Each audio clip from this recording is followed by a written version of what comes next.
ডিম আর চিনি দিয়ে মজাদার একটি ডেজার্ট তৈরি। আসসালামু আলাইকুম, কেমন আছেন সবাই? আশা করি ভালো আছেন। আজ আমি আপনাদের সঙ্গে শেয়ার করব ডিম দিয়ে আর চিনি দিয়ে মজাদার একটি ডেজার্ট তৈরি। তার জন্য একটা পাত্রে 2টা ডিম নিয়ে নিছি। ডিমের সাদা অংশটুকু নিয়ে নেব আর কুসুমটা আমি আলাদা রেখে দেব। এবার ডিমের সাদা অংশটাকে আমি ভালোভাবে বিট করে ফোম তৈরি করে নেব। এর মধ্যে দিয়ে দেবো সামান্য পরিমাণ চিনি, সামান্য লবণ দিয়ে আবার ভালোভাবে বিট করে আমি ফোম তৈরি করে নেব। যতক্ষণ পর্যন্ত আমার ফোমটা তৈরি না ততক্ষণ বিট করে নেব। এবার ওই কুসুমটার মধ্যে সামান্য পরিমাণ লবণ দিয়ে আমি কুসুমটা গুলিয়ে নেব।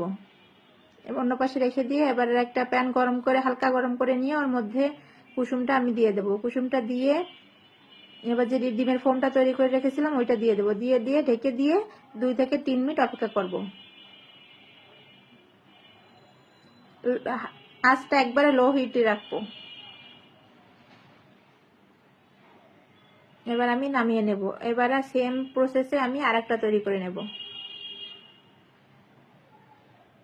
ওর উপরে বসিয়ে দিয়ে আমি সুন্দরভাবে 4-5টা কেটে নিয়েছি।